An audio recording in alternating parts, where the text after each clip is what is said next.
Bien, je me propose de commencer. Bonjour à toutes et à tous. Bienvenue.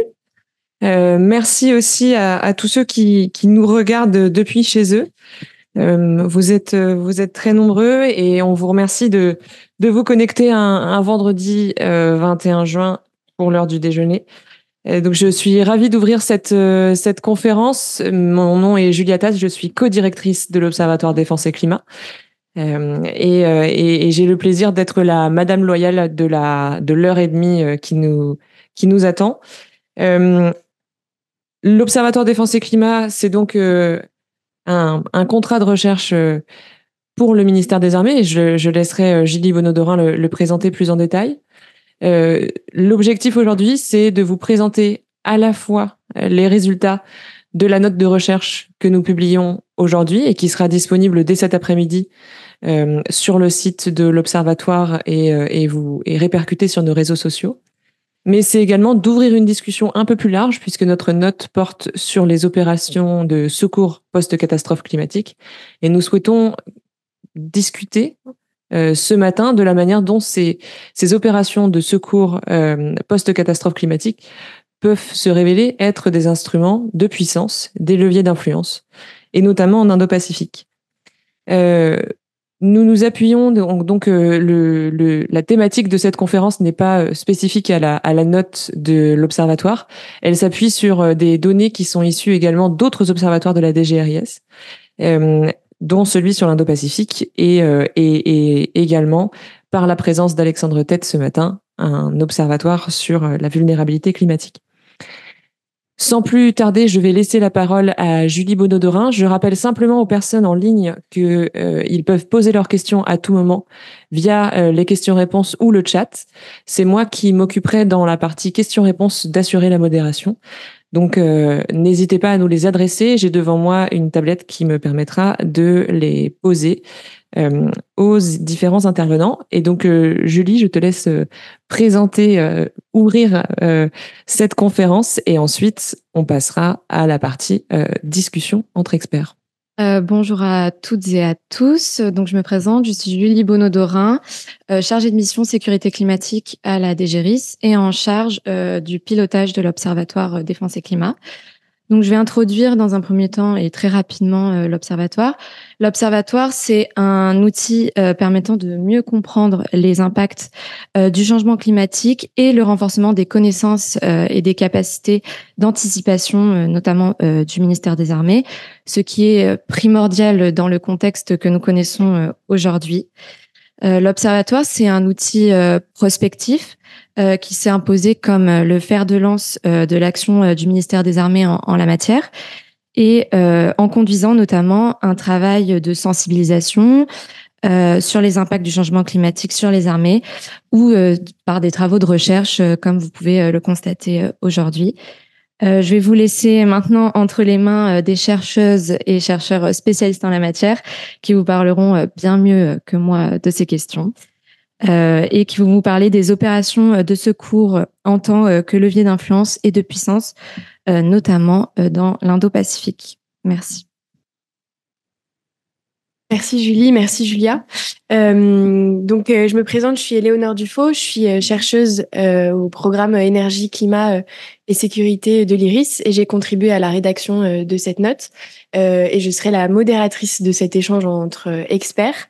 Tout d'abord, je voudrais commencer par donc présenter nos intervenants avant de revenir un tout petit peu sur le contexte de cette conférence. Pour discuter des questions d'enjeux d'influence et de sécurité autour des interventions de secours d'urgence, nous avons 3 chercheurs et chercheuses aujourd'hui. Tout d'abord, Karine Pina. Vous êtes donc chercheuse Chine et monde chinois à l'IRSEM, docteur en droit et économie du développement, politologue et sinologue, et vous travaillez particulièrement sur la Chine et ses relations internationales dans les domaines économiques, sociaux et stratégiques, et en particulier sur les migrations internationales chinoises, les communautés chinoises et leurs liens avec l'expansion internationale de la Chine dans le monde. En mars 2024, vous avez publié une étude sur la Chine et les opérations militaires autres que la guerre à l'étranger que vous allez nous détailler lors de cette conférence. Merci d'être avec nous. Marine de Guglielmo-Weber, vous êtes docteur en sciences de l'information et de la communication. Depuis juin 2024, vous êtes chercheuse environnement, énergie et matières premières stratégiques à l'IRSEM. Et vous étiez directrice scientifique de l'Observatoire Défense et Climat lors de la direction de la coordination, de la rédaction de la note d'intervention de secours d'urgence de l'Observatoire.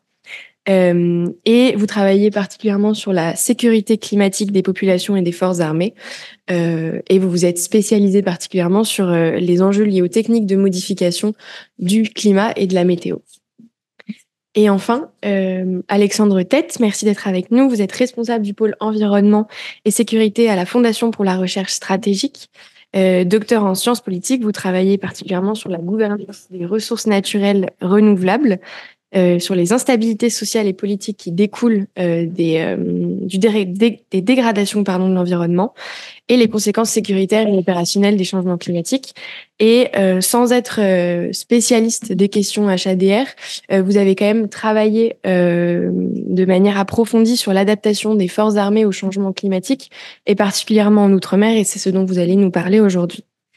Donc pour commencer, on va donc étudier lors de cette conférence et discuter des enjeux liés aux interventions de secours d'urgence menées par les forces armées face à l'augmentation en intensité et en fréquence des catastrophes climatiques qui sont indues par les changements climatiques et qui bouleversent et qui sont amenés à bouleverser d'autant plus dans le futur nos sociétés, notre environnement et la manière dont les forces armées réagissent à ces enjeux de sécurité.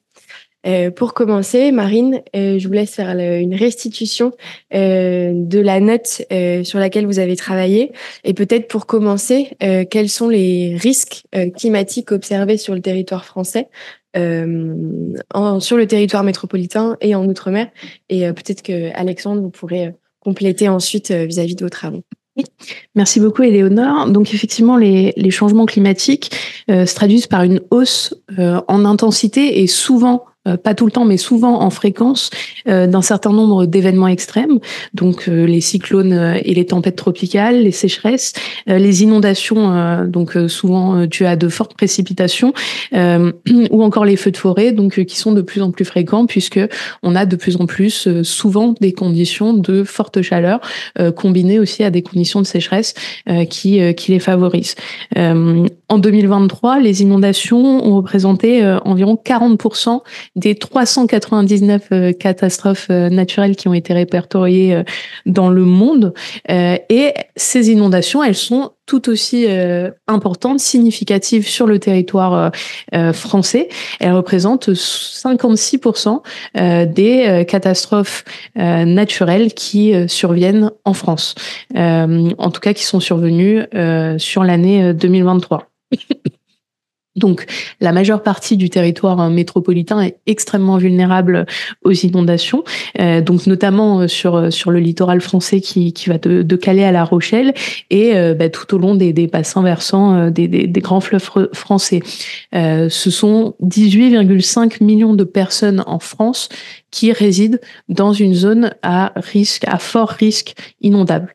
Donc 18,5 millions de personnes. Et puis les deuxième et troisième grands risques naturels en France, ce sont les mouvements de terrain et le retrait-gonflement des argiles qui sont plutôt prédominant dans le centre Val-de-Loire, dans les Landes, en Dordogne. Et enfin, les phénomènes atmosphériques qui comprennent les tempêtes et les cyclones, et donc les feux de forêt dont je vous parlais, qui sont encore une fois favorisés par les conditions de sécheresse et de forte chaleur.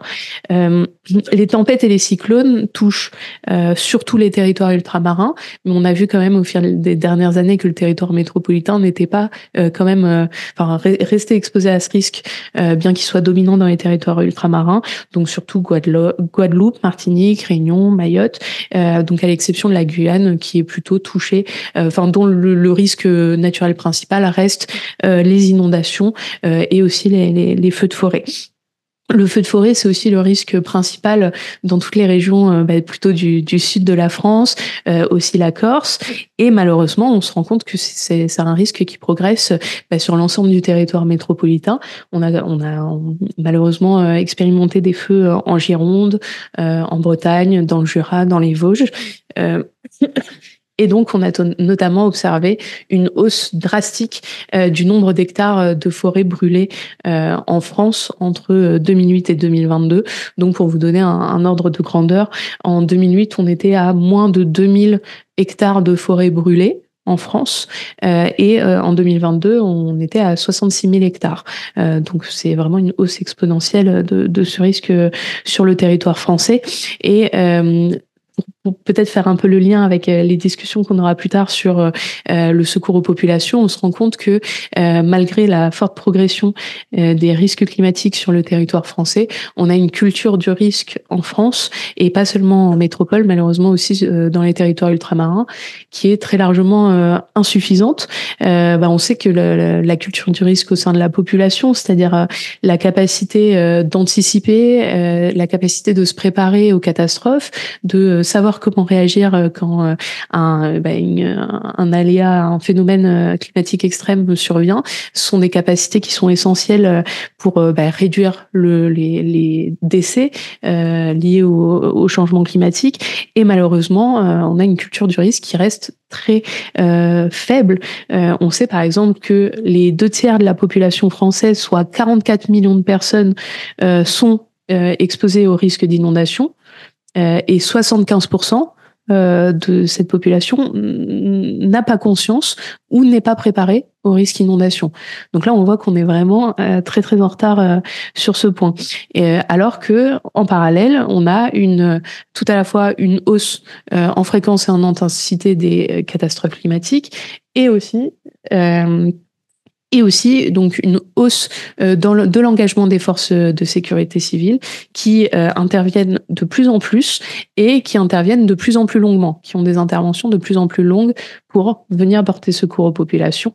Et donc on sait que l'un des meilleurs moyens pour réduire la fréquence et pour réduire la durée d'intervention des forces de sécurité civile, c'est de préparer la population pour qu'elle puisse gagner en autonomie face à ces risques. Merci beaucoup. Alexandre, est-ce que vous pourriez développer un petit peu les risques climatiques observés en Outre-mer et peut-être relier un petit peu avec notre sujet pour voir les impacts que ces risques ont sur les forces armées et comment est-ce qu'elles sont sollicitées en Outre-mer. Merci. Bonjour à tous, merci beaucoup de votre invitation. Il est vrai que je travaille actuellement avec l'EMA, le service d'infrastructure de la défense, pour contribuer à préparer les infrastructures militaires dans les DROMCOM et à l'étranger face aux risques climatiques. Et donc, je vous fais part aussi de retours d'expérience et d'entretiens faits depuis un peu plus d'1 an en Polynésie, à La Réunion ou en Nouvelle-Calédonie. Alors, ce qui tout d'abord est frappant en Indo-Pacifique, mais dans les DROMCOM en général, c'est la vulnérabilité particulière des milieux insulaires. Là-dessus, il y a quand même une importante littérature, effectivement, d'exposition, tout particulièrement des îles et des petites îles au changement climatique. En milieu insulaire, tout est en flux tendu. C'est-à-dire que vous êtes toujours à la corde, proche de la rupture, que ce soit pour la fourniture d'électricité, de l'eau, des services de santé. Je vais vous donner quelques exemples. En Nouvelle-Calédonie, vous avez, ou comme à Mayotte, vous n'avez pas de certaines spécialités médicales, comme la chirurgie cardiaque. Donc, lorsqu'on fait venir des équipes de Bordeaux pendant 1 semaine pour faire toutes les opérations, ça épuise toutes les réserves de sang sur l'île. Donc, chaque chose, petit curseur qu'on va faire bouger sur ces îles, petite déstabilisation, grande sécheresse, rupture d'une ligne, en fait, crée des ruptures de services qui sont tout de suite importantes, y compris pour des services essentiels. C'est vrai également pour l'alimentation. Vous vous souvenez sans doute de cet énorme bateau de la société Evergreen qui s'était coincé dans le canal de Suez. Bon, ça a créé des tensions sur des denrées alimentaires immédiates à La Réunion. Voilà. Donc, déjà en conditions normales, on est sur des milieux très fragiles et ça peut que s'amplifier face à des événements intenses.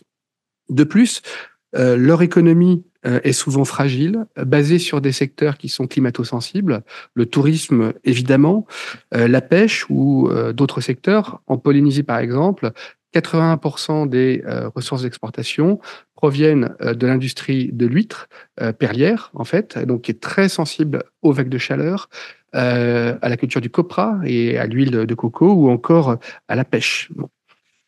Pour les DROMCOM, ce qui est frappant également, c'est des piliers de développement qui sont assez fragiles. Pour la Nouvelle-Calédonie, maintenant tout le monde sait que le nickel est un secteur essentiel à l'économie et qui est pourtant en faillite, mais les économistes parlent d'une double rente en Nouvelle-Calédonie, la rente du nickel et la rente administrative. Pour vous donner un petit peu une idée, l'État représente, les transferts d'argent de l'État en Nouvelle-Calédonie représentent 15% du PIB de Nouvelle-Calédonie, mais 61% de ces 15%, c'est le versement des salaires des fonctionnaires et des pensions des Français métropolitains qui sont là-bas. Voilà. Donc en fait, ça reste vraiment très limité en termes de développement et d'investissement. Toute une série de secteurs sont également fragiles. Par exemple, la résilience carburant. On a vu que pendant la crise et les émeutes actuelles, en fait, la rupture d'une route essentielle entre l'aéroport et le port ne permet plus d'alimenter en carburant le port et complique les ponts aériens qu'on peut organiser de loin. Un dernier exemple pour vous montrer à quel point on est toujours à la limite. Vous n'avez en Nouvelle-Calédonie que 3 bouteilles d'oxygène pour les évacuations sanitaires par avion. C'est des normes particulières pour transformer. Voilà. Donc, du coup, ça pose des problèmes de casse-tête pour pouvoir transporter par avion des gens qui peuvent être un petit peu blessés. Parmi les risques qui sont très sensibles en milieu insulaire, alors par exemple pour les îles hautes, ça va être les risques d'inondation. La Réunion, c'est une île qui a au moins 6 des 12 records mondiaux de précipitations à différents horizons de temps. Par exemple, en 48 heures, le record mondial qui est à La Réunion, c'est un peu plus de 1,8 mètres d'eau, c'est-à-dire 3 fois ce qui tombe en une année à Paris. Et ça, en 48 heures. Donc, vous avez effectivement des risques d'inondation, submersion très importants. Il y a régulièrement dans les zones urbanisées, par exemple de Papeete, des inondations très importantes. Qui sont en général, et c'est ça qui est intéressant, c'est la manière dont des vulnérabilités sont amplifiées par des perceptions ou des comportements. Lorsqu'on travaille sur la Polynésie et les risques d'inondation des zones urbaines, tout le monde va vous dire c'est à cause d'un mauvais entretien des canaux qui collectent les eaux dans les hauts et qui redescendent vers les bas. Et donc, en fait, des morceaux de bois vont boucher les canalisations et créer des débordements. Mais on oublie que structurellement, on a amplifié le risque d'inondation, en fait, en artificialisant les cours d'eau dans les hauteurs, en transformant des zones humides en zones urbanisées, en transformant des cours sinueux en canaux tout droits qui descendent de 2000 mètres de hauteur à 0 en 2 km. Et donc, dès qu'il pleut, on a une rivière qui dévale à 60 ou 70 km/h. Et effectivement, le moindre obstacle, dans ce cas-là, fait un débordement, mais on a rendu structurel des risques qui étaient en partie gérés dans le passé. Un risque qui me paraît sidérant et qui n'est pas toujours perçu à sa juste mesure, c'est l'enjeu de la disparition du corail, qui provient de multiples facteurs, à la fois l'augmentation de la chaleur de l'océan, l'augmentation du niveau des mers, l'acidification des mers. C'est un risque, par exemple, qui est quasiment un impensé dans les DROMCOM de l'Indo-Pacifique. Voilà. Parce que les milieux coralliens se portent plutôt bien aujourd'hui, par exemple à Mayotte, dans certains endroits de la Polynésie, mais le GIEC dit clairement qu'à l'horizon maximum 2050, lorsqu'on aura atteint un réchauffement de 2 degrés, ce qui va arriver avant malheureusement, on va aller vers 99% de disparition du corail. Donc, ce n'est pas seulement des événements violents auxquels il faut s'intéresser, mais à une menace existentielle pour toute une série d'îles du Pacifique. Certaines en ont fait un cheval de bataille, mais les DROMCOM sont très vulnérables en termes de compréhension de cet enjeu, qui est quasiment un impensé sociétal, tellement ça menace la vie sur place. Lorsqu'on parle aussi de risques érosion et submersion, en fait, à nouveau, ça peut être des risques lointains. On s'aperçoit que l'augmentation du nombre de dépressions tropicales au nord-est de la Polynésie, parfois à 500-700 km, génère une houle lointaine qui peut complètement ravager entièrement des îles coralliennes qui sont à peine à 1,5 m, 2 mètres de hauteur. Voilà. En Polynésie, vous n'avez que 2 pistes d'avions qui peuvent accueillir des longs courriers. Et à Ao, au nord-est de la Polynésie, cette piste est à 2 mètres de hauteur. Donc, si jamais on n'a pas cette piste, ce sera compliqué de faire un pont aérien, d'aller secourir des populations si jamais elles sont très éloignées de Papeete. Il y a des risques aussi qui sont, à mon avis, très sous-estimés, comme celui du risque incendie. Ce sont des zones, je vous disais par exemple à La Réunion, qui sont très arrosées. Ce n'est pas dans la culture, ou encore en Polynésie, hein, où en général c'est très arrosé. On découvre les sécheresses, et des sécheresses beaucoup plus longues. Et on a le précédent des incendies à Hawaï au début de l'année 2023, où dans une ville d'un État américain, il y a eu plus de 100 morts, prisonniers des flammes. Et évidemment, c'était un risque qui était complètement obscurci, mis en rang secondaire. À La Réunion, en fait, on s'aperçoit que les ravines gigantesques qui permettent à cette eau de s'écouler lorsqu'il pleut très fort, aujourd'hui sont couverts de tulipiers du Gabon, de lianes, et feront des couloirs d'incendie parfaits, et redescendant les incendies qui, pour l'instant, ont lieu dans les hauts, vers des zones urbaines, c'est un vrai risque.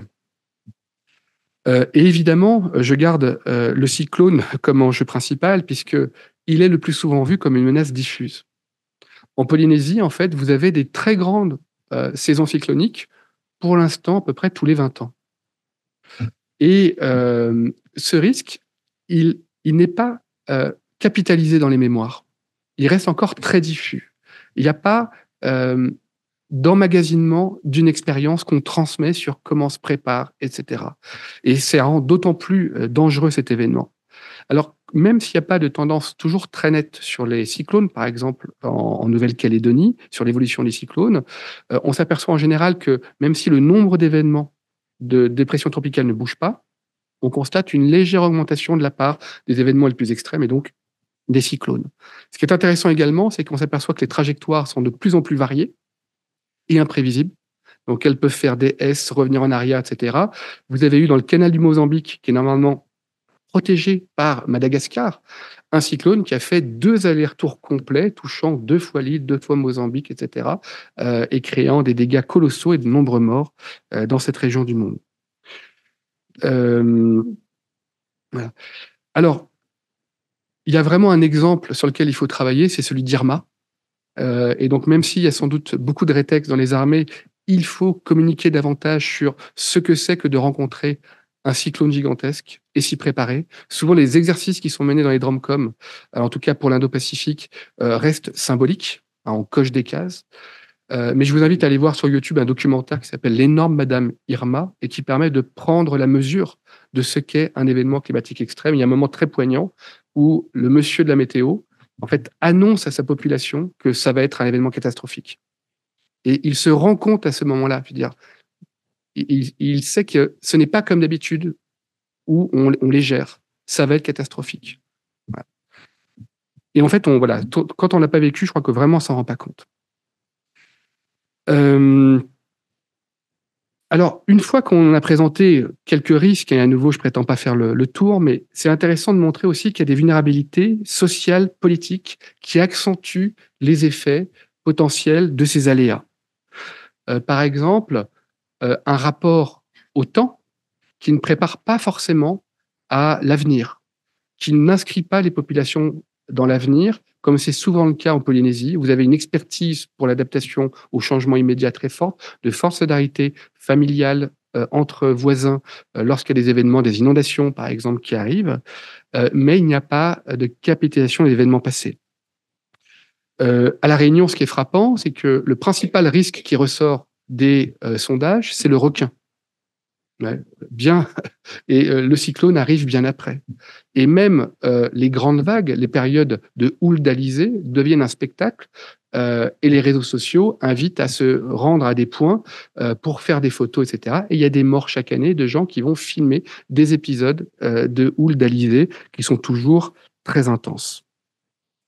On s'aperçoit en tout cas pour les DROMCOM de l'Indo-Pacifique qu'il n'y a pas une conscience chez les politiques actuelles, et je parle ici à mon nom propre, hein, des gouvernements des 2 pays, hein, Nouvelle-Calédonie ou Polynésie. C'est surtout les générations actuelles qui portent la question du changement climatique. Et on s'aperçoit aussi qu'il y a souvent une même élite à la fois économique et politique. Et au regard des enjeux touristiques, ça ne favorise pas la prise en compte, par exemple, des risques d'inondation.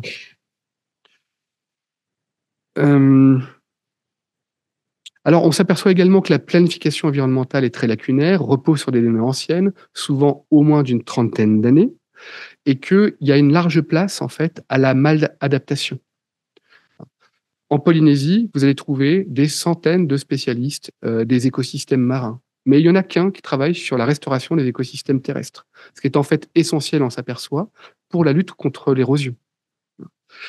La maladaptation, typiquement, ça va être construire des digues, des remblais, en espérant lutter contre la progression de l'érosion, alors qu'on s'aperçoit que la restauration des milieux peut-être fait bouger le trait de côte, mais en tout cas ne crée pas des retraits de surface globalement, puisqu'il y a des transferts de sable d'un endroit à l'autre, mais il n'y a pas de perte de sable. Voilà, ça c'est vraiment des cas fréquents.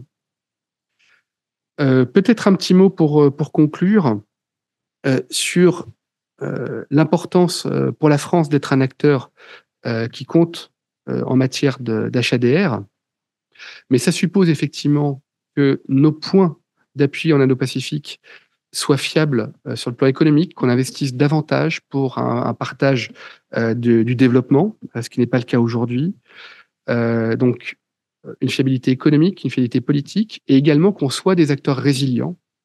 Et souvent, et là je vais parler pour les deux pays, les moyens de sécurité civile dépendent des autorités des pays, du gouvernement du pays de la Polynésie et de la Nouvelle-Calédonie. Et donc, ces moyens de sécurité civile sont très insuffisants pour faire face à une crise. Et donc, les armées, souvent, vont pallier un petit peu par défaut des manques de moyens des forces de sécurité civile sur place. Voilà. Donc, effectivement, il faut s'attendre à des sollicitations de plus en plus fréquentes des forces dans les DROMCOM, mais aussi en projection pour soutenir des pays voisins qui seront touchés par des crises plus fréquentes. Voilà, je vous remercie. Merci beaucoup, Alexandre. Vous avez donc parlé de l'importance que la France pourrait prendre et prend déjà dans les opérations HADR. Et donc, je me tourne vers vous, Marine,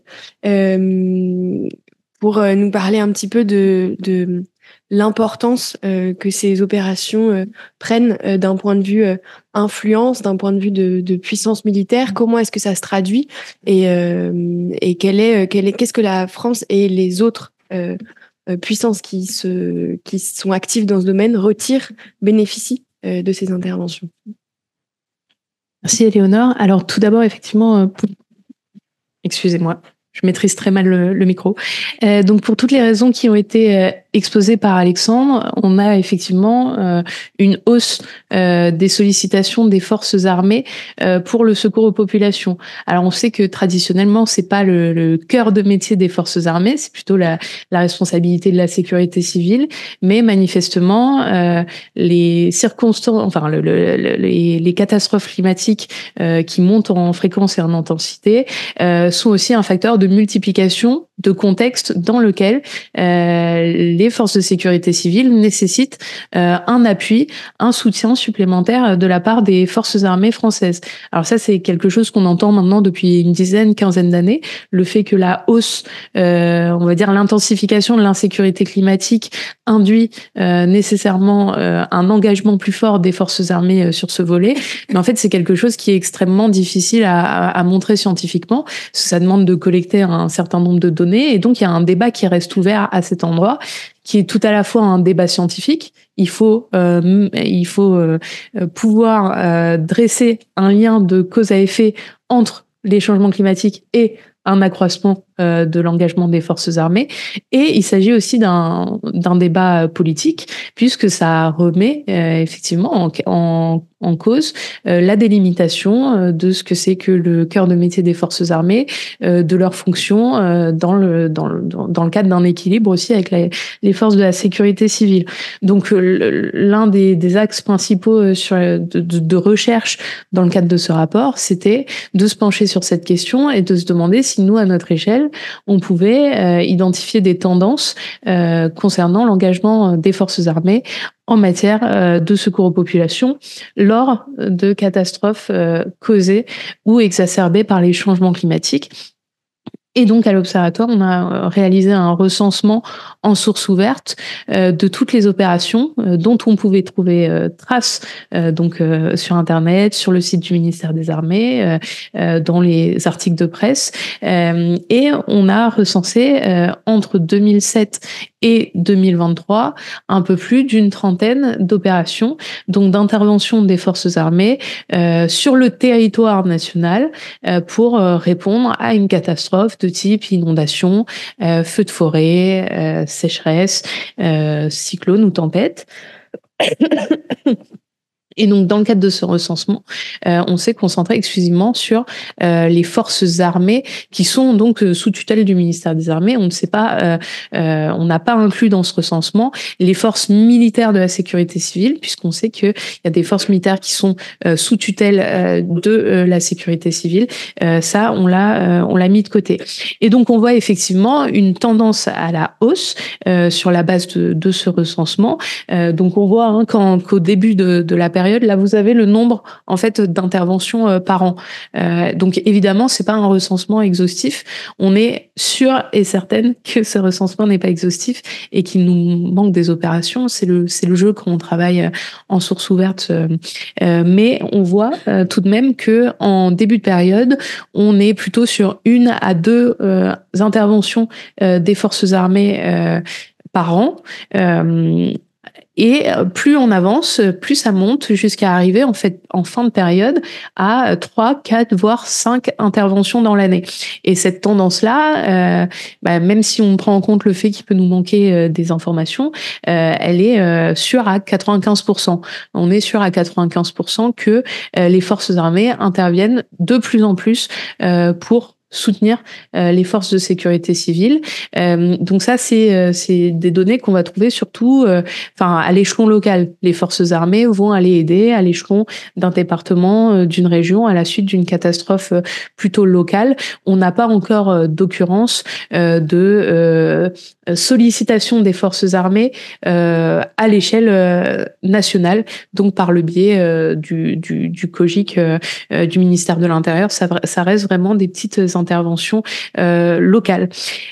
Et donc, dans 40% des cas, il s'agit d'intervenir sur une inondation, ce qui est plutôt cohérent avec les données qu'on a sur les risques climatiques en France, puisqu'on se rappelle donc que dans plus d'un cas sur 2, c'est une inondation qui frappe le territoire national.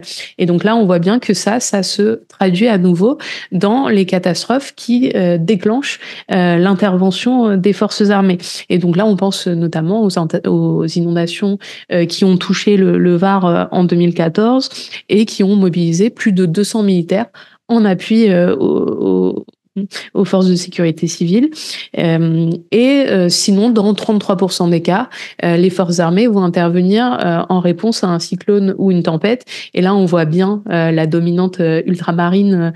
On voit bien là que il s'agit d'aller intervenir, comme dans le cadre de Irma, avec des risques cycloniques qui sont très forts dans les territoires ultramarins. Mais on a aussi des occurrences d'intervention des forces armées en contexte de cyclone ou de tempête sur le territoire métropolitain.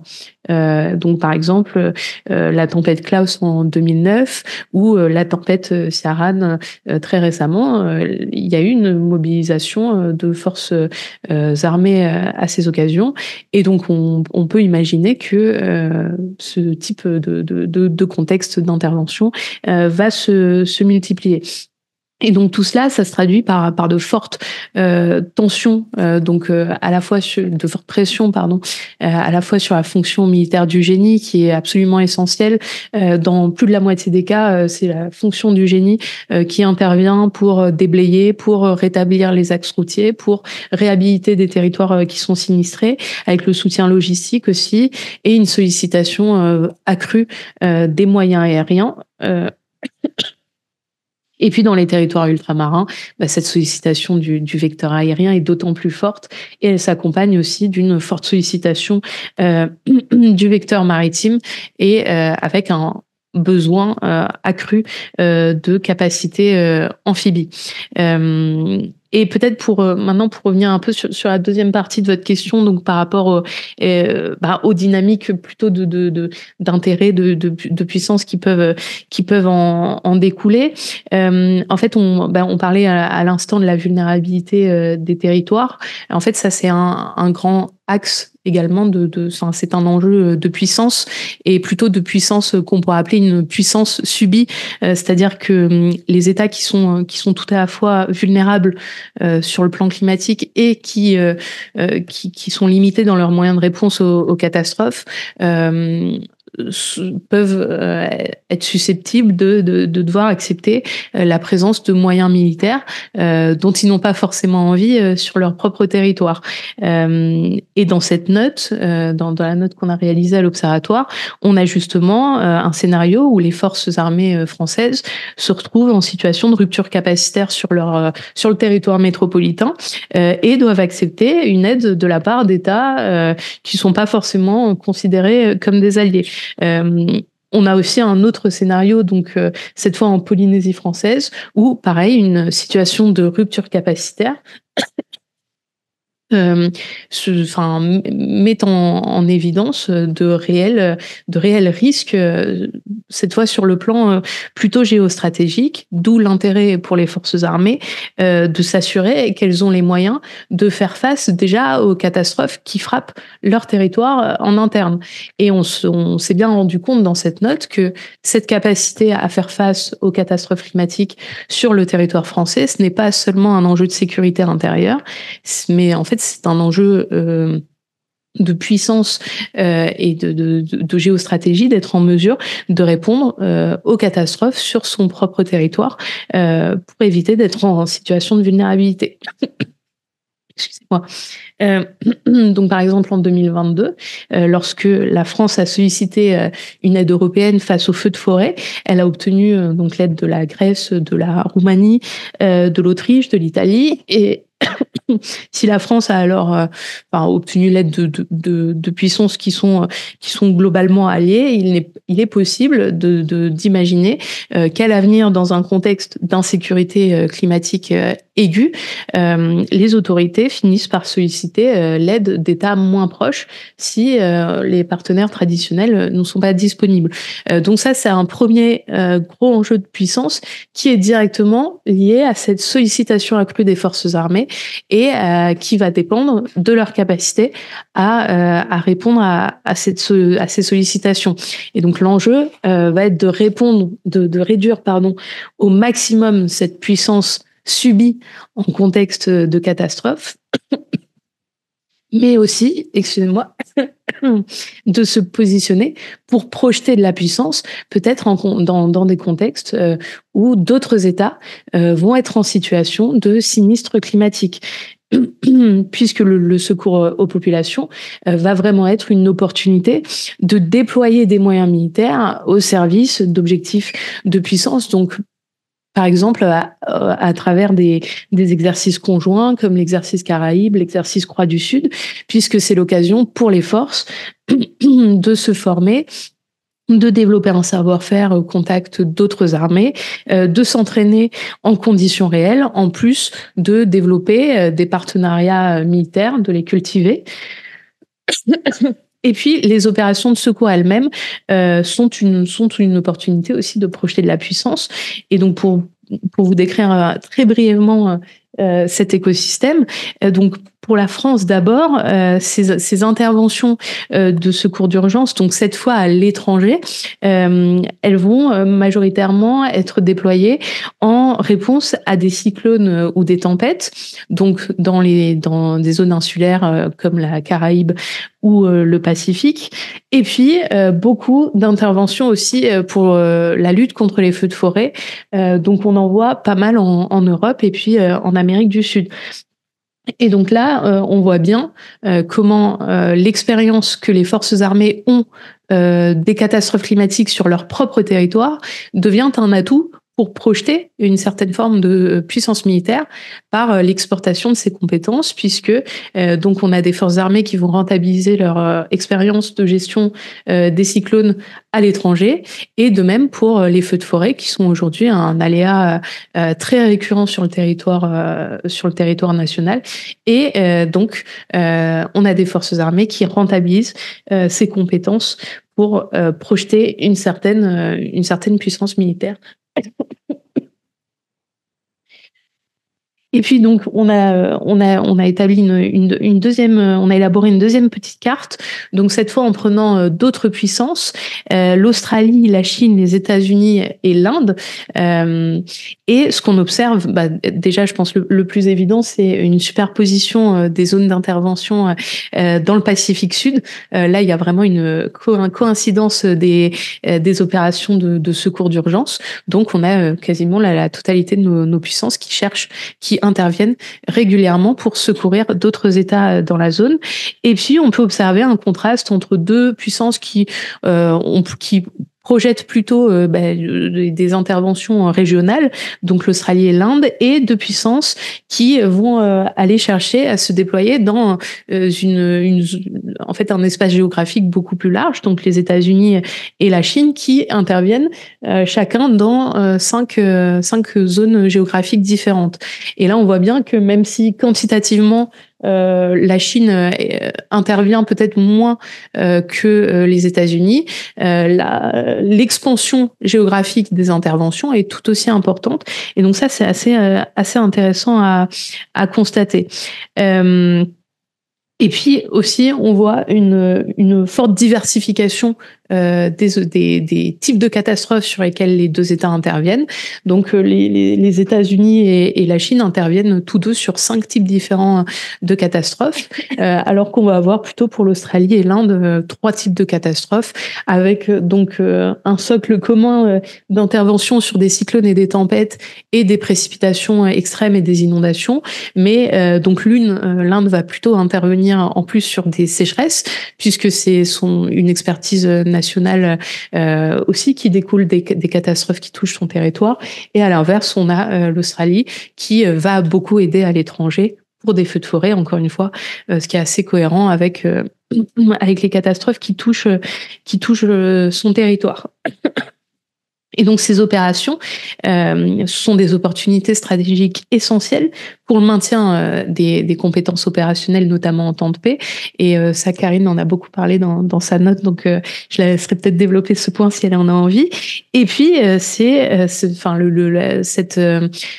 le déploiement de forces à l'étranger pour porter secours à un État permet de tester les forces. Donc, on va pouvoir identifier les failles opérationnelles et aussi, quand ça fonctionne bien, on va pouvoir mettre en avant certaines capacités. On va pouvoir montrer que nos forces sont disponibles, réactives, facilement mobilisables, qu'elles interviennent rapidement, que les matériels et les personnels sont résilients. Donc, c'est aussi une démonstration de force. Et au même titre que les exercices, c'est une forme de vitrine militaire. Pour exemple, l'avion cargo Y-20 chinois qui livre régulièrement des matériels de secours lors des interventions de secours d'urgence à l'extérieur chinoise et qui fait démonstration d'une certaine puissance militaire.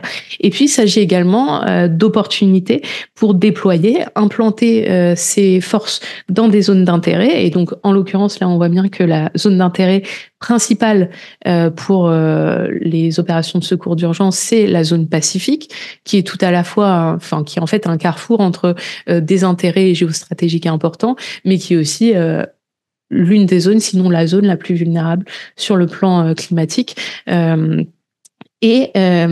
Pour finir sur un dernier point de détail, on voit aussi que ces interventions de secours d'urgence, ce sont des prétextes, des motifs légitimes pour justifier le développement de matériel, l'implantation militaire, l'acquisition en fait de nouveaux moyens de défense.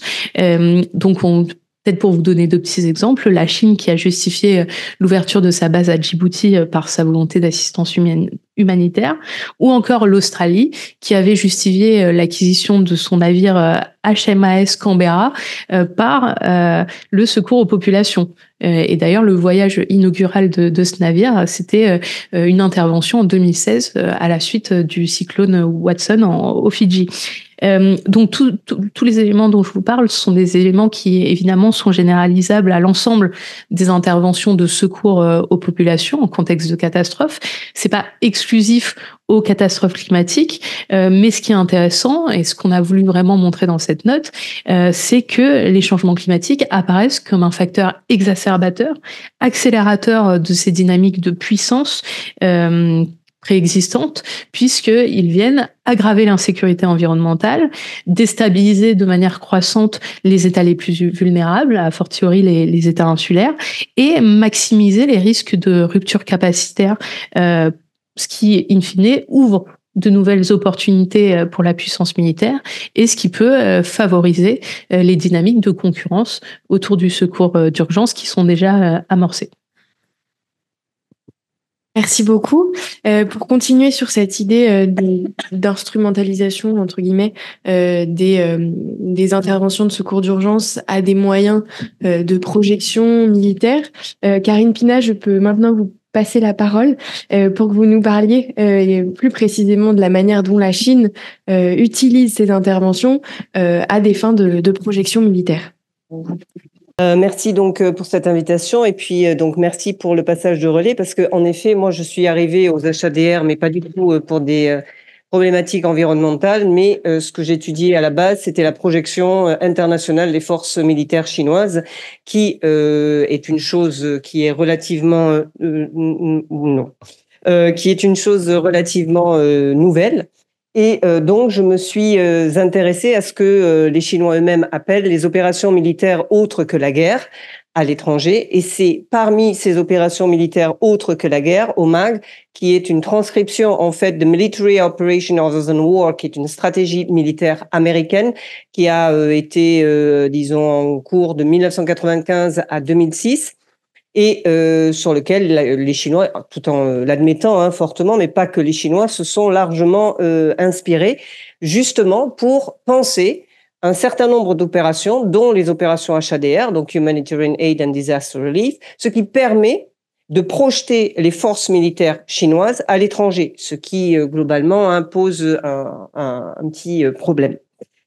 Bien, donc alors pour commencer et pour montrer l'importance que ces opérations HADR, mais comme toutes les autres opérations militaires autres que la guerre, ont prises en Chine, du 21 9 octobre au 31 octobre s'est tenu à Pékin ce qu'on appelle le Beijing Xiangshan Forum, qui est un forum sécuritaire militaire.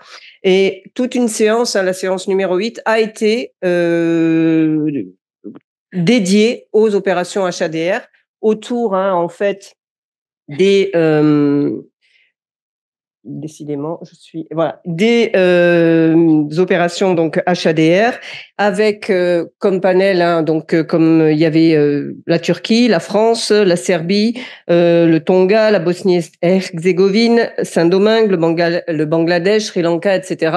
Et toutes les discussions donc porté bien sûr sur la présence croissante des forces militaires chinoises dans ce type d'opération à l'international et également sur bien sûr les coopérations militaires possibles. Donc ces opérations HADR rentrent dans ce que l'on appelle les Military Operations Other Than War, donc les OMAG, qui est donc la traduction du terme américain. Comme vous pouvez le voir, ça comprend à la fois les bérets bleus, donc sous égide des Nations Unies et forces de maintien de la paix. La deuxième photo, c'est les Coast Guard qui ont une coopération qui s'est tenue il y a pas longtemps, enfin là cette année en février. Et le dernier, c'est un navire militaire chinois qui était justement en opération HADR au Tonga. Donc, selon bien sûr ce que disent les militaires chinois, il s'agit de maintenir les forces armées en action en temps de paix, de projeter ces forces armées sur des terrains étrangers. C'est un concept récent en Chine, hein, puisqu'il apparaît officiellement dans les documents, livres blancs et autres, à partir de 2008. Mais on a commencé à réfléchir à cette projection internationale des forces militaires chinoises au début des années 2000 sous Hu Jintao.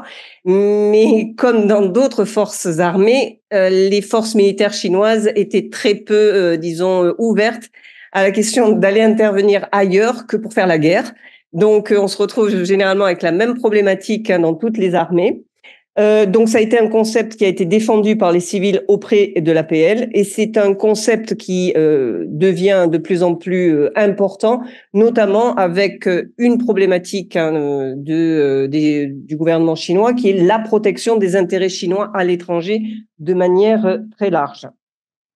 Alors, les OMAG, hein, pour vous dire, donc c'est quelque chose qui est en cours de formalisation, qui est institutionnalisé et que l'on retrouve dans des documents stratégiques et qui fait l'objet également d'une réflexion au niveau des centres de recherche militaires.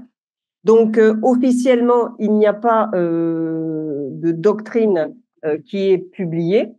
Le dictionnaire des termes militaires de l'APL définit ces activités comme des activités militaires que les forces armées mènent pour protéger la sécurité nationale et les intérêts de développement, mais qui ne constituent pas directement la guerre. Et il existe, hein, également beaucoup de typologies, hein, de ces OMAG.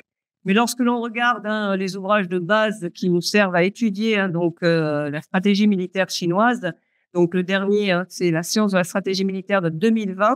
Vous voyez l'ensemble de ces opérations et vous avez bien les opérations internationales de secours, ainsi que les secours en cas de catastrophe. Parce qu'ici, vous avez le fait que les militaires chinois interviennent en opération HADR, aussi bien à l'intérieur du pays. Et en fait, ils sont en train de faire le chemin inverse que nous faisons. C'est-à-dire que eux, par manque de moyens dès le départ, c'est l'armée, et puis aussi par idéologie, hein, puisque l'armée, c'est l'armée du peuple, hein, c'est pas l'armée en tant que telle, intervient depuis 1949 auprès des populations en Chine pour les aider dans des catastrophes naturelles. Alors, c'est pas des catastrophes qui sont forcément liées au changement climatique, hein, à l'époque, mais les inondations, les ruptures de barrages, les séismes, etc. C'est l'armée qui a toujours, hein, été intervenue sur ces points-là. Donc, il y a un apprentissage, il y a un savoir-faire aussi qu'aujourd'hui la Chine met à la disposition de l'international. Et bien évidemment, dans cet ouvrage, on voit de plus en plus qu'elle va scinder en deux les opérations internationales de secours qu'elle mène à l'intérieur et les opérations militaires autres que la guerre qu'elle va mener à l'étranger. Et on retrouve bien les opérations internationales de secours ainsi auprès des opérations de contre-terrorisme ou d'escorte maritime internationale. Alors, le livre blanc, hein, c'est comme nos livres blancs, le dernier publié date de 2020. Alors, le terme de OMAG a disparu, mais on retrouve bien les opérations internationales de secours et d'aide humanitaire. Mais également, hein, ce qui nous intéresse aussi, hein, c'est la protection des intérêts nationaux à l'étranger. Parce que s'il y a des opérations HADR pour des questions climatiques, il faut aussi parfois aller sauver sa propre population qui se trouve dans ces zones-là ou qui y habite. Donc, en fait, là, on se trouve aussi, hein, avec un double activité des forces militaires chinoises. De ce fait, ces OMAG ont un ancrage institutionnel puisque aujourd'hui, sous la direction de Xi Jinping, bon, c'est une parmi les milliers de commissions qu'il préside, mais il a un bureau pour les opérations à l'étranger qu'il préside lui-même au sein de la commission militaire centrale. Il y a une réflexion stratégique, hein, on retrouve énormément d'écrits sur les OMAG et sur les HADR. Alors, dans ces opérations, il y a ces opérations d'aide aux populations pour lesquelles, à côté des HADR, je mets les RESEVAC, donc les évacuations des populations par les forces militaires. Pourquoi? Parce qu'en fait, toute l'histoire a commencé comme ça, puisque la première projection importante des forces militaires chinoises, hein, c'est en Libye, en 2011, où elle a dû évacuer 35 000 civils. Et c'est à partir de là que les militaires chinois ont admis la possibilité et la nécessité de participer à ces opérations. Alors, les opérations HADR, hein, donc, ce sont des missions qui sont prévues et détaillées dans les documents de stratégie de l'APL. Ces missions HADR chinoises sont en nombre croissant depuis 2002 et particulièrement sous Xi Jinping, ce qu'on a plus de 23 missions. Alors, la différence entre le chiffre du rapport ERIS et le mien, c'est que moi, j'y insère dedans les séismes, les catastrophes qui ne sont pas typiquement liées ou les tsunamis, etc. Donc, c'est pour ça que j'ai à peu près 23 missions, hein, avec extension, bien sûr, des zones géographiques concernées, puisque, bon, bien sûr, hein, c'est par cercle concentrique. On a l'Asie du Sud-Est, le Pacifique Sud et quelques-unes en Afrique. Et la dernière en date, hein, c'est février-mars 2024, hein, auprès de PNG, où la Chine, avec son avion cargo Y-20, a justement livré de l'aide humanitaire. On a de plus en plus une diversification des acteurs et des moyens chinois impliqués. Comme je vous l'ai dit au départ, c'est les forces armées. Or, moi, on constate hein, de plus en plus que la Chine veut mettre de la sécurité civile, donc elle va créer hein, des forces civiles spécialisées, et elle utilise également les institutions chinoises qui sont établies en territoire étranger, notamment les diasporas. Il y a des diversifications des plans d'action. Alors, oui, elle va intervenir en HADR, notamment dans le Pacifique Sud, mais ensuite, elle embraye tout de suite quasiment à la demande des États qui sont en défaillance hein, de moyens, des coopérations. Et donc, on a hein, coopération en amont avec formation des acteurs sur de la sécurité civile, des plans de prévention, voire des dons matériels, hein, y compris des camions de pompiers, etc., etc. Alors, c'est pas pour que vous les lisiez, hein, c'est juste pour que globalement vous voyez l'ensemble des opérations hein, HADR. Donc, ce sont des opérations qui n'impliquent que les militaires ou que du matériel militaire, parce que c'est vrai que la Chine fait aussi une livraison via des avions civils ou évacue des populations, on va aider avec des avions civils ou du personnel médical civil, mais là, c'est essentiellement du matériel et des hommes appartenant à l'armée. Donc, le dernier en date, hein, Papouasie-Nouvelle-Guinée. Alors, quels sont les intérêts? Et oui, ça a un intérêt pour les forces armées qu'il a bien fallu convaincre. Et on a réellement dans ces opérations militaires autres que la guerre, dont font partie les HADR, l'acquisition de savoir-faire, parce que ça demande un haut degré de réactivité, puisqu'il y a une catastrophe. C'est pas quelque chose qui est préparé. Alors, surtout sur un territoire étranger, ça permet à des forces qui n'ont jamais été projetées aussi loin de se projeter et d'aller voir ailleurs. Capacité à calibrer leurs actions, parce que on ne sait pas, bon, pour l'instant, les HADR ne se déroulent pas en milieu hostile, mais par exemple, les résévacs, oui, c'est-à-dire que vous pouvez, comme c'est passé au Soudan en 2023, être aux prises à des tirs, donc ça habitue également. Ça demande de la coordination, interarmisation, hein, donc les forces navales chinoises, les forces terrestres et les forces aériennes, l'interopérabilité, coopération avec les forces étrangères. Souvent, la Chine, notamment en Asie du Sud-Est, agit avec les autres forces, même si parfois ça grince un petit peu des dents. Mais interopérabilité aussi entre le civil et le militaire. Il y a beaucoup. Alors, la Chine n'est pas la seule à réfléchir à ces questions HADR civilo-militaires, mais il faut absolument essayer d'avoir une très bonne coordination avec les moyens civils qui sont présents pour pouvoir soutenir les militaires en cas d'aide ou de catastrophe. Et ce sont des terrains d'entraînement et d'observation. Alors, j'entends et j'oublie, je vois et je me souviens, je vois et je me fais et je comprends Confucius. C'est pas moi qui l'ai noté, c'est dans les documents de stratégie militaire. Donc, voilà. Et c'est vrai que ça permet pour ces forces militaires chinoises de gagner en expérience, d'observer les autres forces militaires. Parce que la Chine veut faire de son armée une des armées les plus puissantes depuis avant 2049. Et donc, c'est vrai que ça améliore les capacités de projection de l'armée chinoise, c'est sa principale faiblesse, c'est que même si elle augmente en capacité humaine et matérielle, elle a jamais été projetée et mis dans des situations de combat importantes. Et de corriger les défauts. Le fameux Y-20, au départ, on s'est moqué de lui. Enfin, les forces militaires australiennes et américaines se sont moquées de lui parce que quand il est allé dans les Tonga en 2023, en janvier, il a dû faire 2 ou 3 arrêts pour avoir du ravitaillement. À la fin de l'année, il a fait Pékin-Vienne à un salon militaire d'un coup avec ravitaillement en l'air. Donc, du coup, il y a une amélioration. Alors, ça permet aussi de faire la promotion de son matériel militaire. La Chine ne faisant pas la guerre, n'ayant pas encore, été dans des combats, elle ne peut pas montrer la fiabilité de son matériel militaire. Or, aujourd'hui, la Chine est la 5e puissance qui vend. C'est aussi du commerce. Le fait de faire tout ça lui permet aussi de montrer la fiabilité de son avion qu'elle espère bien vendre. Alors, vrai ou non, mais les opérations HADR menées par la Chine aujourd'hui sont perçues par les forces alliées ou américaines en premier comme susceptibles et comme susceptibles et faisant augmenter le dilemme de sécurité. C'est-à-dire qu'en fait, la Chine montre ainsi quelles sont ses capacités militaires et ce qui fait que les autres les accroissent. Et c'est vrai que, y compris dans le domaine militaire, on a cette espèce de course où tu as mis un Y20, j'en mets 2, tu interviens là, je vais, etc., etc. Et donc, réellement, on a cette situation de compétition. Alors, donc, en conclusion, oui, les OMAC deviennent un moyen pour la Chine de faciliter la projection internationale de ses forces armées.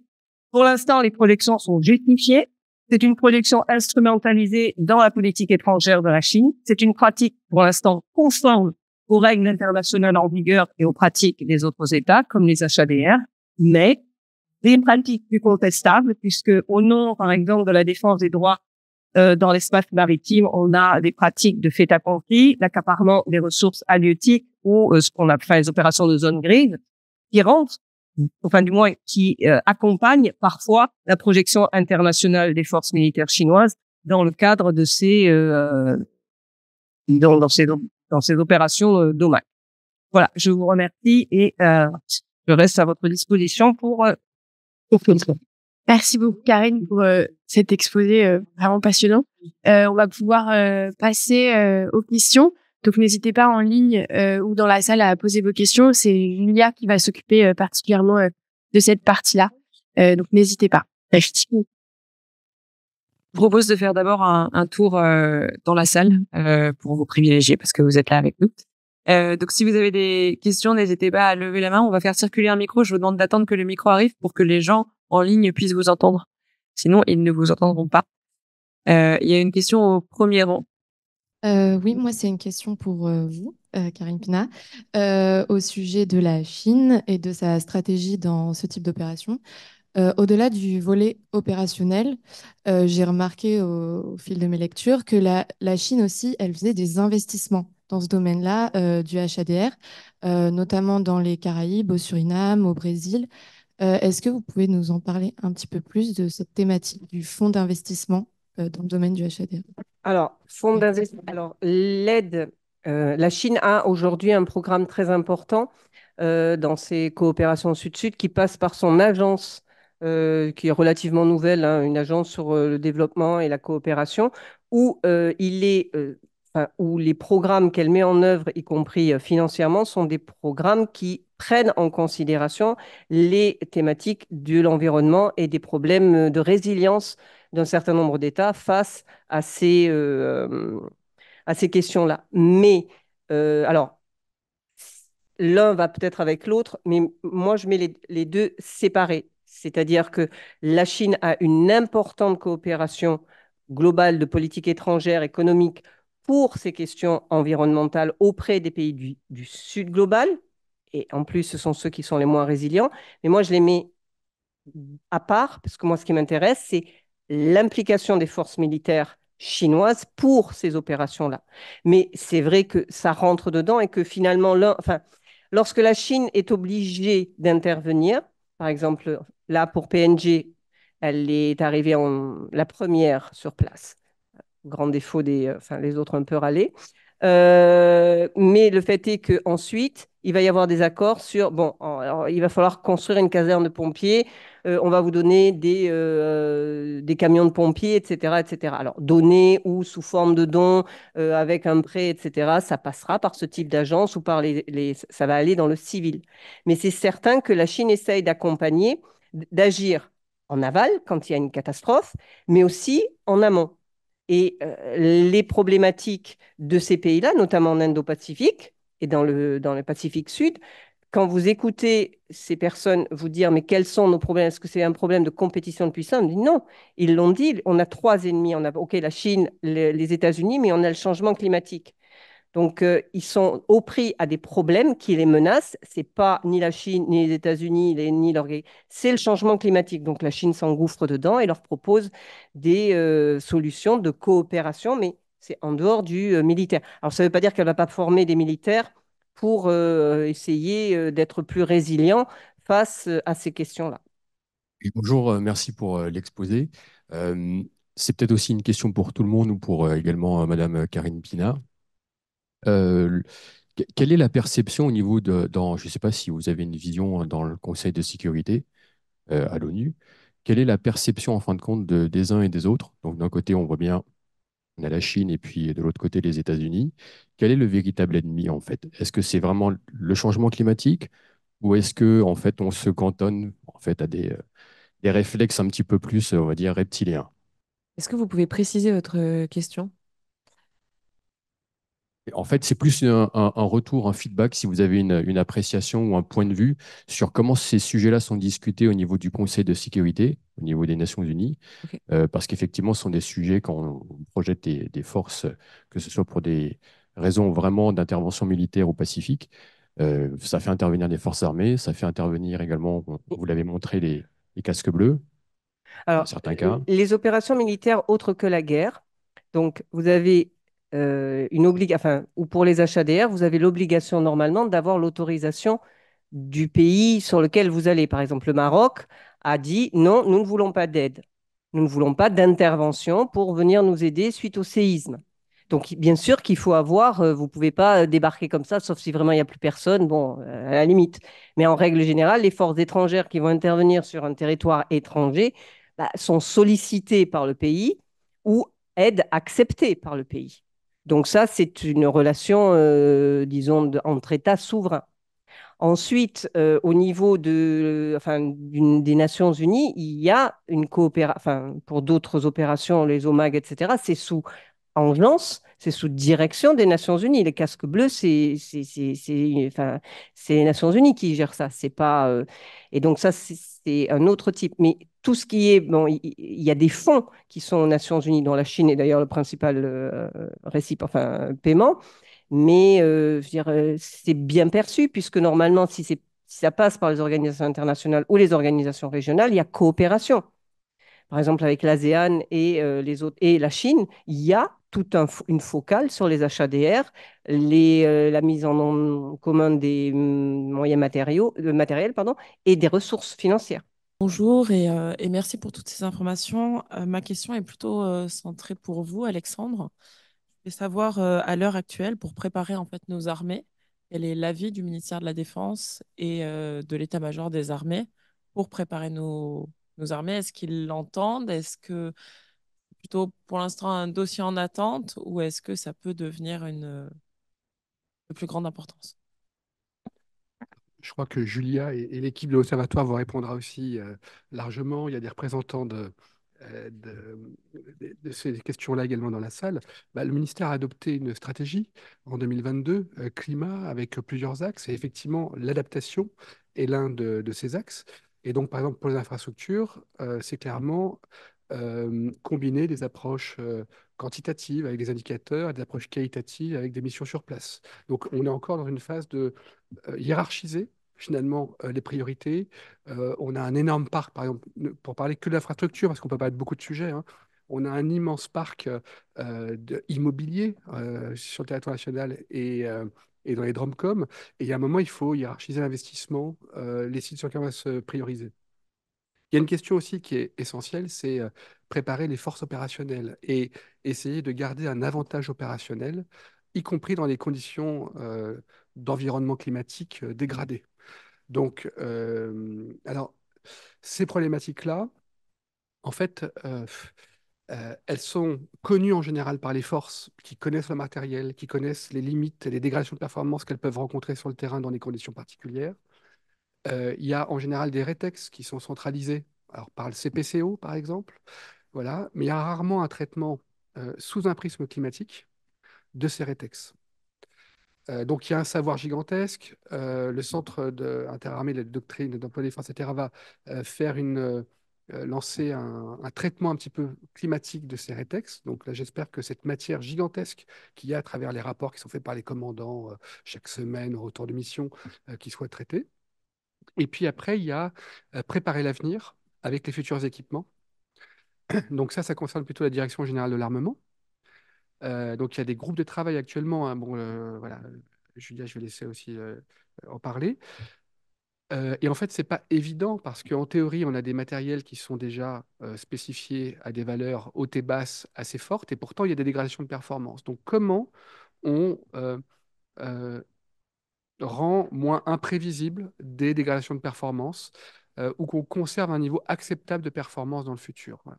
Donc là, c'est vraiment encore des phases de réflexion, de travaux. La FRS accompagne la DGA là-dessus. On a fait des rapports sur changement climatique et marine, changement climatique et armée de l'air, changement climatique et armée de terre cette année, ou comment incorporer concrètement des facteurs d'environnement climatique dans des programmes d'armement. Voilà, donc c'est une réflexion qui est en cours et qui s'accélère, malgré le contexte ukrainien qui aurait pu faire craindre que la question climatique passe au second plan. Donc c'est plutôt une bonne nouvelle. Je précise que quand Alexandre Tête parle de valeurs basses et hautes, il parle de température. Euh, Si, non, en fait, je vous renvoie directement à la stratégie. Le mieux, c'est que vous puissiez, si vous tapez stratégie climat-défense, vous allez le trouver en ligne sur Internet et vous aurez le descriptif précis de la manière dont le ministère des Armées intègre le changement climatique. Il y a aussi pas mal de questions en ligne, donc je vais essayer de les résumer. D'abord, il y avait des questions sur la manière dont d'autres pays, il y avait une carte dans les slides, euh, la manière dont d'autres pays peuvent utiliser les interventions extérieures, étrangères de secours, peuvent utiliser ça. Est-ce que, étant donné le temps qui reste, je vous propose de pas trop développer ce point, mais à part la note, est-ce qu'il y a d'autres ressources bibliographiques qui peuvent aider? Donc, il y a la note de Karine Pina, il y a le note. Est-ce que, sur la base du travail que vous avez fait, vous pouvez communiquer quelques ressources qui permettent à la personne qui pose la question de profiter de son week-end pour lire?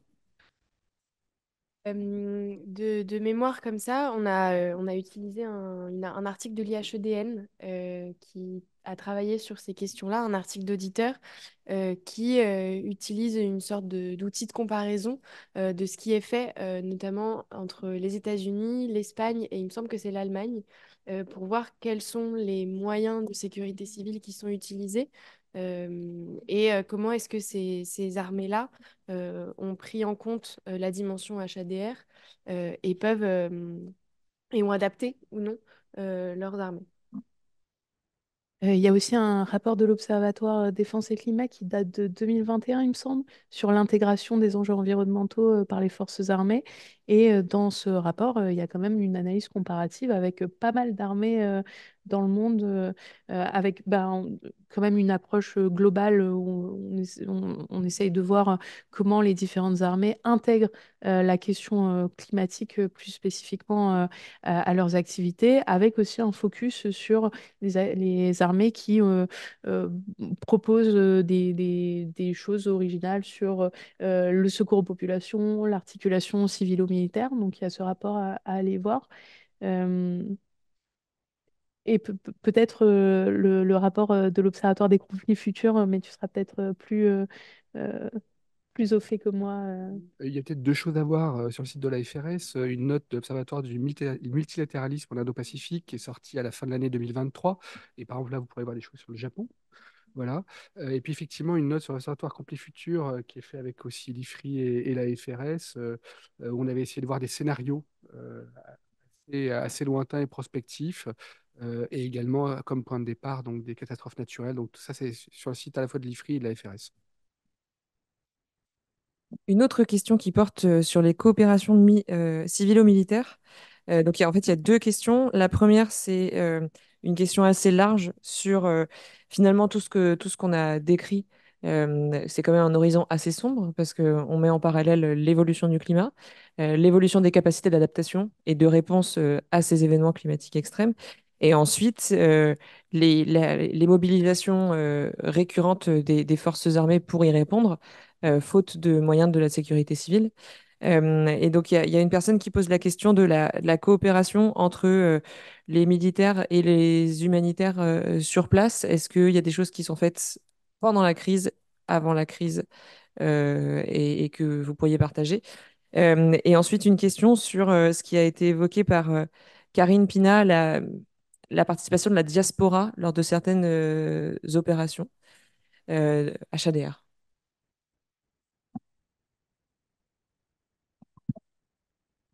Un tout petit mot, je ne suis pas spécialiste de ces questions. Il y a des gens dans la salle qui pourraient répondre aussi et compléter ça. Tout d'abord, c'est vrai que la phase crise, gestion de crise, post-crise, a été réformée maintenant il y a une quinzaine d'années, puisque c'est l'AFD, par exemple, qui a eu la responsabilité de la phase post-crise développement. Donc, le Quai d'Orsay conserve avec son centre de crise le moment de la crise, mais auparavant, il gérait aussi l'après-crise. Donc, il y a un petit peu un apprentissage. Vous avez entendu parler des approches 3D, développement, défense, diplomatie, qui avaient été appliquées en Irak par les Canadiens ou les Britanniques, une tentative aussi française dans comment dire, la zone saharo-sahélienne. C'est vrai que, alors là je parle vraiment à titre personnel, je ne suis pas très convaincu par ces approches, et d'ailleurs elles n'ont pas fourni un grand résultat, que ce soit en Irak ou dans la bande saharo-sahélienne. Je me souviens que le Canada avait fait un bilan de son intervention en Irak avec cette théorie en parlant Lost in Transition, pour résumer l'approche 3D en Irak. Voilà. Et je sais qu'en tout cas, c'est pas forcément quelque chose qui va de soi, mais il y a des acteurs comme l'Agence française de développement, bah, justement, qui essayent de travailler étroitement avec les forces armées, avec un personnel, par exemple, qui est détaché auprès de la cellule crise et conflit de l'AFD et qui fait des liens en permanence entre les enjeux militaires, les enjeux de développement. Hein, ça, voilà. Je ne peux pas te dire grand-chose de plus là-dessus, je ne veux pas me... Alors, concernant l'utilisation des diasporas, en fait, c'est l'utilisation des expatriés chinois qui résident à l'étranger. Ça va dans le sens justement, d'une volonté d'avoir plus de civils, de sociétés civiles qui participent à ces opérations d'HADR. Et puis, ça se passe assez souvent dans le Pacifique Sud. Ça s'est passé dans le Maroc. Alors, ça consiste en quoi? C'est en fait les communautés chinoises qui habitent donc dans ces lieux, qui, par l'intermédiaire de leurs institutions, ça peut être leurs associations caritatives ou autres, ou leurs chambres de commerce, récupèrent l'aide envoyée par la Chine, hein, l'aide matérielle humanitaire, et ensuite, ils ont ce groupe, hein, pour la redistribuer aux populations. C'est ce qui est arrivé à Marrakech, et c'est ce qui est arrivé à Vanuatu en 2022, je crois.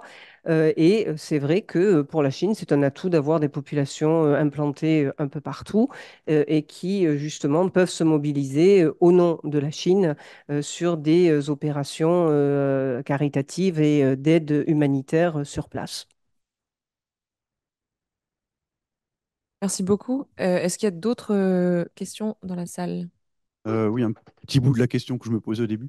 Est-ce que pour les pays qui ont eu, donc qui ont reçu de l'aide, il subsiste à la fin une sorte de dette, peut-être cachée ou peut-être plus officielle, sous forme de contrat, on fera appel à tel pays pour reconstruire les routes, les hôpitaux, ou voilà, sous quelle forme? Est-ce qu'il y a une dette des pays qui ont été aidés? On peut prendre plusieurs questions. Allez-y. Est-ce que vous m'entendez? Oui, pour rebondir là-dessus, et puis sur la question de Julie aussi, sur la carte que vous avez montrée, j'ai vu que la Chine aidait pas mal dans la zone qui était historiquement la zone d'aide et d'intervention de l'Inde, donc, enfin l'Asie du Sud en tout cas, en Asie du Sud. Je voulais savoir si ça participait à la compétition sino-indienne ou pas du tout. C'est une question pour Karine. Je ne sais pas si vous avez... Euh, Disons que l'Inde le prend comme tel. Et que l'Inde a cette politique-là aussi. C'est-à-dire que si on regarde, enfin, il y a eu d'ailleurs un Champ de Mars, qui est la revue des Champs de Mars, qui avait un numéro spécial justement sur les questions environnement et armée, où une collègue indienne montrait bien que l'Inde, en tant que grande puissance, utilisait les opérations HADR aussi pour maintenir son influence. Alors, c'est certain que si la Chine vient, mais elle est, enfin, je sais pas, mais moi, j'ai pas. de l'Asie du Sud, elle n'est pas tellement intervenue. Là, mis à part pour le tsunami de 2004, mais tout le monde est intervenu. Et où ça a été d'ailleurs un moment très dur pour la Chine parce que c'est là où elle a vu ses lacunes militaires en cas de ce type d'opération et qu'elle a essayé justement de travailler sur ces questions-là. Mais non, elle ne me semble pas qu'elle soit intervenue. Euh, Il y a eu d'autres. Mais ça, c'est pas catastrophe climatique. Ils sont intervenus quand l'avion de la Malaysia Airlines a disparu. Et là, tout le monde a envoyé leur bateau. Mais ça me dit rien du tout dans l'océan Indien. Je n'ai pas le truc. Et ils sont plus en Asie-Pacifique pour moi, Asie du Sud-Est. Bon, alors dans tous les pays proches, quelquefois en Afrique. Et là, pour les catastrophes de la Libye, du Maroc, c'est de l'aide civile et monétaire qui est allée. Peut-être sur la question de la dette. Ah, pardon. Euh, c'est pas vraiment une forme de dette, mais ce qu'on a pu voir lors de nos recherches, c'est que lorsque la Chine intervient lors de réponses à des catastrophes climatiques, il y a, et vous l'avez vu sur le PowerPoint de Karine Pina, parfois des demandes ou des cérémonies de remise d'aide.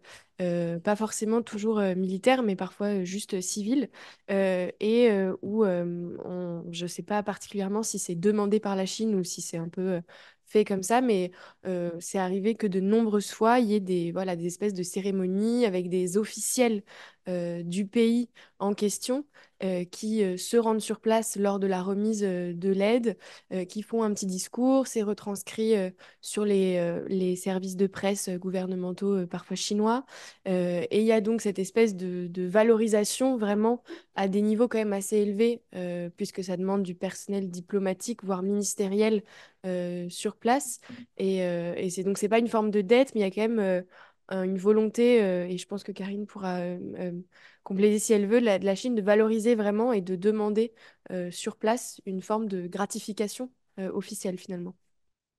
Alors, il n'y a pas dans les opérations HADR, quand la Chine livre du matériel ou envoie ses troupes, elle ne fait pas ça contre espèces sonnantes et trébuchantes, hein. Sinon, il n'y aurait pas d'influence et il n'y aurait pas cette montée en puissance du capital sympathie.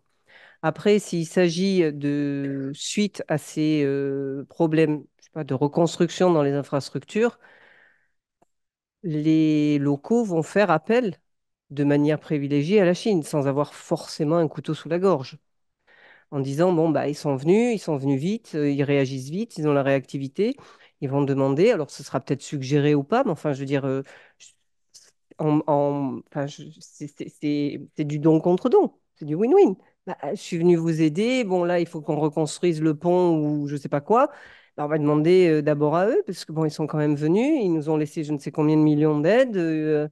Voilà, les autres sont pas venus. Je vois pas pourquoi je demanderais un contrat à telle autre entreprise. Et puis en règle générale, les Chinois sont mieux-disants au niveau des infrastructures. Alors après, oui, peut-être qu'il y aura de la dette, etc. Mais enfin, là, pour l'instant, sur les opérations que j'étudie militaires, j'ai pas vu ou j'ai jamais entendu dire, y compris par les forces militaires et la recherche qui vient des États-Unis ou des alliés, qu'il y avait paiement derrière. Il n'y a pas de dette financière à cause des opérations HADR. Non, sinon elle perdrait son statut de grande puissance responsable. Non, ça fait mesquin. Un tout petit mot avec deux exemples. Euh, Par exemple, Suez était intervenu à Sarajevo pour rétablir les réseaux d'eau et c'était interdit quelques années après de concourir au marché lorsqu'il avait été ouvert et proposé à la concurrence. Bon. Il y a un autre exemple qui est un petit peu frappant, mais qui dépasse votre question tout de même. C'était par exemple la Veolia Water Force, qui est devenue la fondation Veolia, qui était intervenue pendant 6 mois à Bagdad pour remettre à niveau le réseau d'eau au moment où les forces américaines avaient conquis la ville. Et en fait, au bout de 6 mois, ils sont partis. Et c'est des ONG dont les affinités avec des milieux extrémistes religieux étaient un petit peu douteuses qui ont repris la suite. Et ce qui montre en fait que, effectivement, tout ce qu'on ne fait pas sera fait par d'autres, parfois avec des intentions vraiment plus mauvaises. Et ça renvoie un petit peu, je crois que sa doctrine, c'est influence globale, c'est pas le mot influence globale, mais enfin du CICDE, où effectivement, contribuer au rétablissement, même si ce n'est pas le métier des militaires, mais au rétablissement de services essentiels, favorise aussi, d'une certaine manière, l'acceptation de la force, l'acceptabilité par la population locale, etc. Et c'est vrai que la question centrale des ressources en eau, au milieu rural, désertique, etc., ou des services urbains en réseau pour des grandes villes, à mon avis, une question euh, de sécurité et d'influence dans le long terme. Je vous propose que ce soit le mot de la fin. Merci d'abord à tous les intervenants pour la qualité de leur présentation et pour cette expertise. Merci à vous en présentiel d'avoir suivi cette conférence. Merci également à tous ceux qui nous ont rejoints à distance. Je suis navrée de ne pas avoir pu poser toutes les questions que vous aviez. On avait notamment une question sur le volet cyber des missions extérieures humanitaires. Et là, je me suis dit que c'était un peu compliqué. Mais ça ouvre la perspective pour d'autres travaux du croisement entre cyber, HADR et climat. Je vous souhaite à tous et à toutes une très belle fête de la musique, un bon week-end et on se retrouve très prochainement. À bientôt.